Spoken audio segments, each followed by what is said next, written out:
Albert Einstein is credited with saying that imagination is everything. It's a preview into life's coming attractions.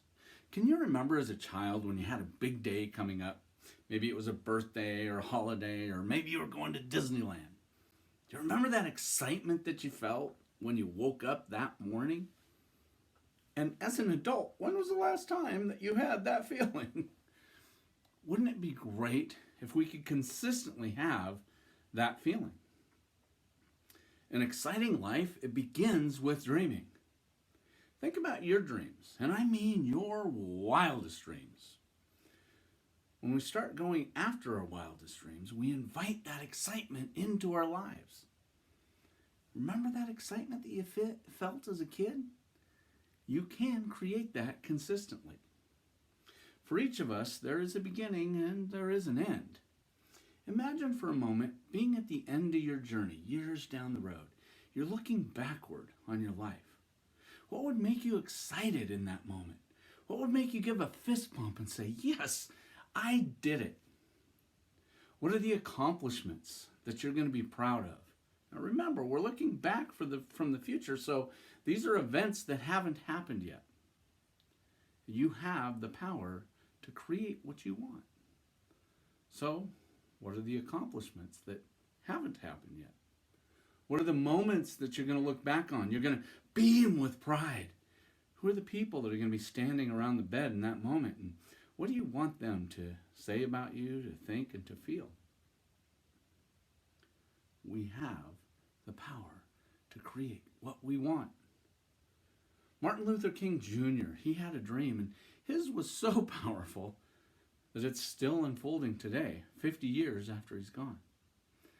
When it comes to dreaming, the most powerful story that I've heard actually comes from my sister, Wendy Barnes.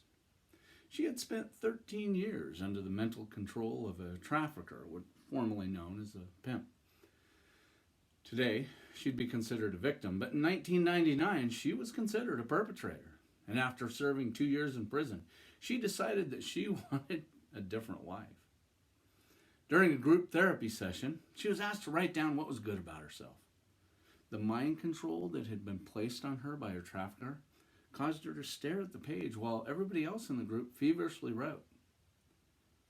When they went around the room to share what they had, Wendy shared that she had nothing good about herself. Everything was bad. Her page was blank. One of the members of the group shouted out, "Wendy, that's awesome. You have a blank page. That means you can start right now. You can create whoever you want to be." Winston Churchill said that failure is not fatal. Success, it's not final. And it's the effort that counts. Wendy decided she was going to put in the effort in that moment. She wanted a normal life, a regular job, a place to come home to on a daily basis, the same bed to sleep in every night. Well, I'm proud to say that Wendy has accomplished that, and so much more. She has a book out called And Life Continues. She has educated tens of thousands of people about human trafficking. She's published in a medical journal and about to be published in another one. When Wendy's not traveling the country, teaching people, staying in nice hotels as a speaker, she works from home where she can sleep every night in her own bed. Edward Teller said that when you get to the end of the light of all that you know, it's time to step into the darkness of the unknown. Faith is knowing that one of two things is going to happen. Either you're going to be given something solid to stand on, or you'll be taught how to fly. Wendy, she landed on solid ground, but she also learned how to fly. Ask yourself, are you as deep in the hole as Wendy was when she started? Probably not. You're probably starting from a much better place. It really doesn't matter, though. What matters is the dream. What is the dream that's going to excite you? What matters is that right now you have a blank page just like Wendy did. What are you going to write on yours? And how much of an impact are you going to have on this world because of what you wrote on your page?